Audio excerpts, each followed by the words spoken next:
বিষয় state bank of ইন্ডিয়ার জালিয়াতি, জোচ্চুরি, বিশ্বাসঘাতকতা, দুষ্কৃতির সঙ্গে অবাঞ্ছিত সম্পর্ক।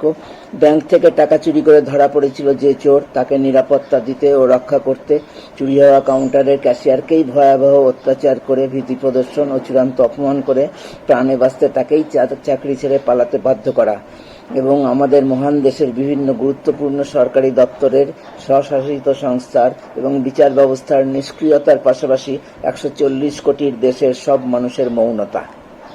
আমি যা বলবো প্রায় সব কিছুরই প্রমাণ, অকাট্য প্রমাণ আমার কাছে আছে। ভারত একটা কুৎসিত দেশ।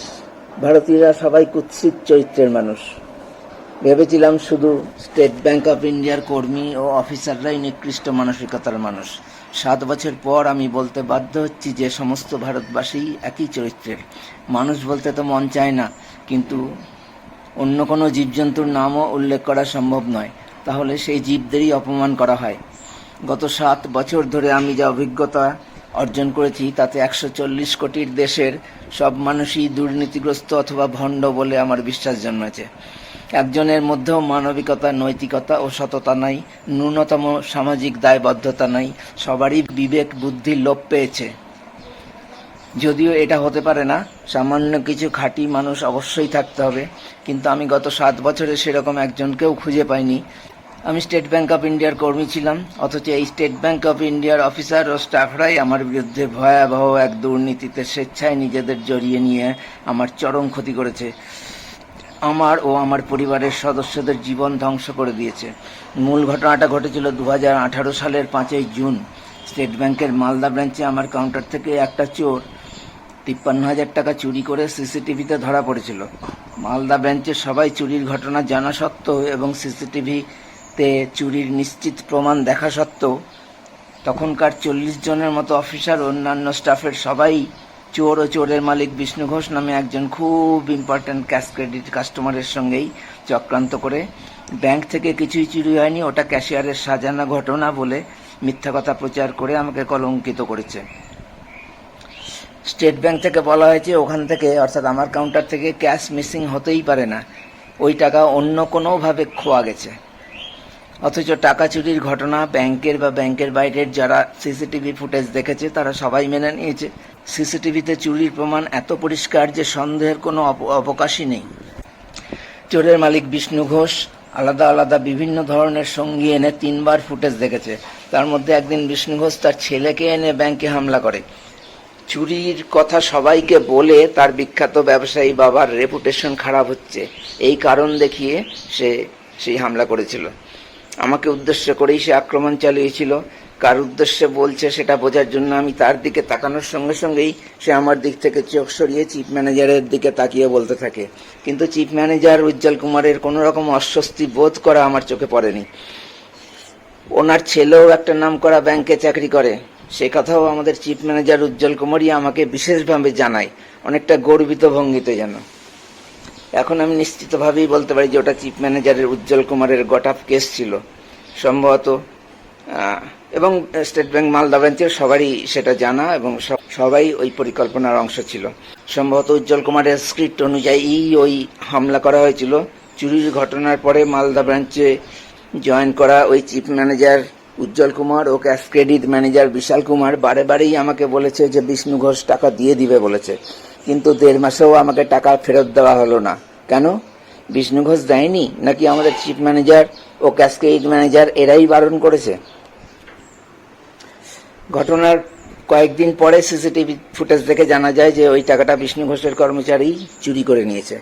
চুরির ঘটনার 7 দিনের মধ্যেই মালদা ব্রাঞ্চের পার্মানেন্ট চিফ ম্যানেজার ও ক্যাশ ক্রেডিট ম্যানেজার দুজনেই ট্রান্সফার হয়ে চলে গেল এবং উজ্জ্বল কুমার, বিশাল কুমার, পার্থ চক্রবর্তী এবং আরও একজন অফিসার মাত্র কয়েকদিনের মধ্যেই মালদা ব্রাঞ্চে এসে জয়েন করলো। এখন তো আমার মনে হচ্ছে আমার কাউন্টার থেকে টাকা চুরি হওয়ার পরের সমস্ত ঘটনাই স্টেট ব্যাংকের পরিকল্পনা অনুযায়ী সংঘটিত হয়েছে। নাহলে কি কারণে স্টেট ব্যাংক অফ ইন্ডিয়ার 2.5 লক্ষাধিক কর্মচারী সবাই চোরের সমর্থনে এবং আমার বিরুদ্ধে মিথ্যা প্রচার করতে পারে? কেন স্টাফ ইউনিয়ন হাত গুটিয়ে বসে থাকবে? এমনকি একটা চোরকে রক্ষা করতে অথবা একজন খুব ইম্পর্ট্যান্ট ক্যাশ ক্রেডিট কাস্টমারকে সন্তুষ্ট করতে একজন নির্দোষ সহকর্মীর বিরুদ্ধে সবাই চোর ও ব্যাংকের পক্ষে দাঁড়িয়ে সেই সহকর্মীকেই চাকরি ছাড়া করতে সাহায্য করবে, তার উপর ভয়াবহ অত্যাচার করছে জেনেও চুপ করে থাকবে, চুরি হয়নি বলে মিথ্যা প্রচার করবে। এমনকি অফিসার্স ইউনিয়নের সমর্থন ও সক্রিয় সহযোগিতা ছাড়া স্টেট ব্যাংকের ক্ষমতা হওয়ার কথা না যে চোরকে বাঁচাতে নিজেদের স্টাফকেই চাকরি ছাড়া করে অথবা নির্যাতন, ভীতি প্রদর্শন ও আমার চূড়ান্ত অপমান ও মানহানি করে আমাকে মেরে ফেলার চেষ্টা করবে। আমার যে হাই ব্লাড প্রেশার ও প্যালপিটেশনের প্রবল সমস্যা আছে কথা ব্যাংকের অনেকেরই জানা ছিল। আমাকে রিভলভার দেখিয়ে কিভাবে চিফ ম্যানেজার উজ্জ্বল কুমার ভয়ঙ্কর সুরে আমাকে হুমকি দিতে পারে অনেক স্টাফের সামনেই? শুধু কি তখনকার চেয়ারম্যান রজনীশ কুমারের ভরসাতে? হ্যাঁ, স্টেট ব্যাংকের তখনকার চেয়ারম্যান রজনীশ কুমার, মালদা ব্রাঞ্চের চিফ ম্যানেজার উজ্জ্বল কুমার, ক্যাশক্রেডিট ম্যানেজার বিশাল কুমার, এই তিনজনেই স্টেট ব্যাংকের মাফিয়া চক্রের গুরুত্বপূর্ণ সদস্য। রজনীশ কুমার তো স্টেট ব্যাংক থেকে রিটায়ারমেন্টের পরেও অন্য একাধিক কোম্পানির সঙ্গে জড়িত ছিল এবং অনেক টাকা চুরি করেছে, যেটা ইন্টারনেটে খবরে দেখেছি আমি। উজ্জ্বল কুমার ইদানিং তার পরবর্তী যে ম্যানেজার চেয়ারম্যান ডিকে খাড়া, সেও তো অনেক দুর্নীতিতে জড়িয়ে অনেক টাকা চুরি করেছে বলে খবরে পড়েছি। উজ্জ্বল কুমার মালদা ব্রাঞ্চের দায়িত্ব নিয়েই আমার বিরুদ্ধে কি অ্যাকশন নিবে তার ট্রেলার দেখিয়েছিল। ওই বিহারি চিফ ম্যানেজার উজ্জ্বল কুমার প্রথম দিন সিসিটিভি ফুটেজ দেখেই আমার সঙ্গে খুবই বাজেভাবে কথা বলেছিল। সেদিন তার সঙ্গে পার্থ চক্রবর্তী নামে আরেকজন অফিসার ছিল, সেও আমাকে অনেক বাজে কথা বলেছিল। তাদের ব্যবহারে মনে হচ্ছিল আমিই যেন ক্রিমিনাল। কিন্তু তাহলে চিফ ম্যানেজার তখন আমাকে বলেছিল যে ব্যাংক চোরের বিরুদ্ধে আইনি পদক্ষেপ নিবে এবং চুরি হওয়া 53,000 টাকা উদ্ধার করে আমাকে ফেরত দেওয়া হবে। যেহেতু ঘটনার দিন বিষ্ণু ঘোষ টাকাটা দিতে অস্বীকার করলে আমাকে নিজের পকেট থেকেই ওই টাকাটা দিতে হয়েছিল। অথচ 1.5 মাসেও ব্যাংক অর্থাৎ চিফ ম্যানেজার উজ্জ্বল কুমার কোনোটাই করেনি। হয়তো চুরির ঘটনা অস্বীকার করার কোনো সুযোগই ছিল না বলেই আমাকে সেদিন টাকা ফেরত দেওয়ার কথা বলতে বাধ্য হয়েছিল। চোরের বিরুদ্ধে আইনি পদক্ষেপ বা চুরি হওয়া 53,000 টাকা উদ্ধার করে তো আমাকে দেওয়া হয়নি। বিভিন্ন ধরনের সঙ্গী নিয়ে এসে 3 বার সিসিটিভি ফুটেজ দেখা হয়ে গেছে বিষ্ণু ঘোষের। 17 আগস্ট 2018 সাল পর্যন্ত ওই দিনের আমার ক্যাশ কাউন্টারে এসে অফিস আওয়ারের পর কাজ চালিয়ে যাওয়া সত্ত্বেও আমার ওপর চড়াও হয়ে তুমুল আস্ফালন করতে থাকে চিফ ম্যানেজার উজ্জ্বল কুমার। লাফিয়ে লাফিয়ে আমার মুখের সামনে আঙুল ঝাঁকিয়ে এবং এদিক ওদিক ছোটাছুটি করতে করতে ভাগ্যক্রমে এলাহাবাদ ব্যাংকের একজন মহিলা স্টাফ প্রতিবাদ করায় উজ্জ্বল কুমারকে থামতে হয়। চোরের বাবা গরু বিক্রি করে টাকাটা দিতে চেয়েছে একথা জানিয়ে এবং চুরির বিষয়ে নিশ্চিত হওয়ার জন্য তাকে ব্যাংকে এনে সিসিটিভি ফুটেজ দেখানো হয়েছে। অথচ আমি টাকা পাচ্ছি না, উল্টে আমি টাকার জন্য তাগাদা দিতে থাকলে চিফ ম্যানেজারের উত্তর দেওয়ার ভাষা ও ভঙ্গি ক্রমশই কর্কশ হতে থাকে।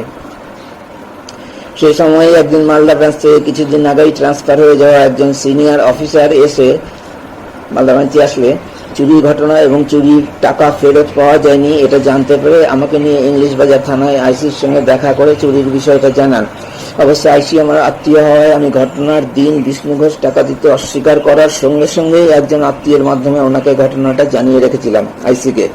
উনি সে সময় মালদার বাইরে ছিলেন। তিনি জানিয়েছিলেন আমি যেন একটা এফআইআর করে রাখি। 24 ঘন্টার মধ্যে এফআইআর করতে হয় জেনে আমি পরের দিনই অর্থাৎ 6 জুন 2018 সাল তারিখে ইংলিশ বাজার থানায় এফআইআর করতে গেছিলাম। কিন্তু হাস্যকর একটা যুক্তি দেখিয়ে থানা আমার এফআইআর গ্রহণ করেনি। ওই দিন আমার এফআইআরটা অ্যাকসেপ্ট করলে আমি চাকরিটা হারাতাম না, কারণ স্টেট ব্যাংক তাহলে চুরির ঘটনা ও সিসিটিভির কথা ধামাচাপা দিতে পারত না। আমি বারবার অনুরোধ করলেও আমার এফআইআর গৃহীত হয়নি। ইতিমধ্যে উজ্জ্বল কুমার নতুন চিফ ম্যানেজার হিসেবে জয়েন করে ব্যাংক চোরের বিরুদ্ধে আইনি পদক্ষেপ নিবে ও চুরি হওয়া টাকাটা উদ্ধার করে আমাকে ফেরত দেওয়া হবে বলায় আমি আর আইসির কাছে যাইনি। যিনি আমাকে ওই আইসির কাছে নিয়ে গেছিলেন তিনি আইসিকে ঘটনার কথা বলার পর আমি আইসিকে আমার মোবাইল রাখা সিসিটিভি ফুটেজ দেখাই। আইসি ফুটেজ দেখার পর বিষ্ণু ঘোষকে ফোন করে। আইসির ফোনে কথা বলছে এটা প্রথমে বিশ্বাস না করলেও একটু পরেই আইসির কাছে 3 দিনের সময় চেয়ে নেয় বিষ্ণু ঘোষ। আইসি তাকে 7 দিন সময় দেন এবং 7 দিনের মধ্যেই চুরির ঘটনার মীমাংসা করে নিতে বলেন। কিন্তু বিষ্ণু ঘোষ 10 দিনেও আমাকে কোনো খবরই দেয়নি।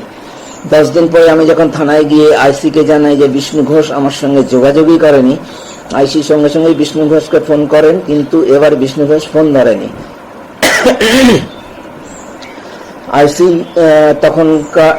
আইসি তখন সেখানেই উপস্থিত থাকা একজন এসআইকে বিষয়টা দেখার দায়িত্ব দিয়ে কিছু নির্দেশ দেন।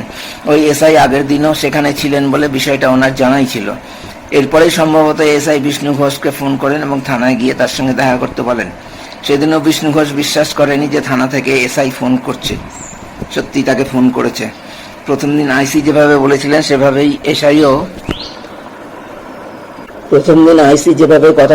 যেভাবে বলেছিলেন বিষ্ণু ঘোষকে, সেভাবেই এসআইও বিষ্ণু ঘোষকে ফোন নাম্বার চেক করে জেনে নিতে বলেন। পরের দিন অফিসে যাওয়ার সঙ্গে সঙ্গে আমাকে চিফ ম্যানেজারের চেম্বারে ডেকে পাঠানো হয়। চিফ ম্যানেজারের ব্যবহার দেখে তার উদ্দেশ্য নিয়েই আমার সন্দেহ হওয়ায় আগে থেকেই মানে মালদা ব্রাঞ্চে জয়েন করার পর থেকেই ওনার ব্যবহার দেখে তার উদ্দেশ্য নিয়ে আমার সন্দেহ হওয়ায় আমি মোবাইলে ভয়েস রেকর্ডার অন করে চিফ ম্যানেজারের চেম্বারে যাই। তখন সেখানে চিফ ম্যানেজার উজ্জ্বল কুমার ছাড়াও ক্যাশ ক্রেডিট ম্যানেজার বিশাল কুমার, প্রথম দিন সিসিটিভি ফুটেজ দেখে আমার সঙ্গে দুর্ব্যবহার করা অফিসার পার্থ চক্রবর্তী এবং আরও একজন সদ্য জয়েন করা অফিসার ছিল, তখনও আমি যাকে চিনতাম না।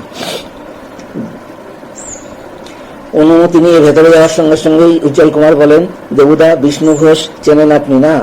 এই প্রথম প্রশ্ন ছাড়া সেদিন প্রায় 40 মিনিট ধরে আমাকে মানসিক নির্যাতন করতে, ভয় দেখাতে এবং অজস্র মিথ্যা অপবাদ দিয়ে আমার চূড়ান্ত অপমান করতে উজ্জ্বল কুমার ও বিশাল কুমার যে কথাগুলো বলেছিল তার সবগুলোই মিথ্যা, ঘটনার সঙ্গে সামঞ্জস্যহীন তথা অপ্রাসঙ্গিক এবং আমার ওপর প্রযোজ্য হওয়ার মতো না।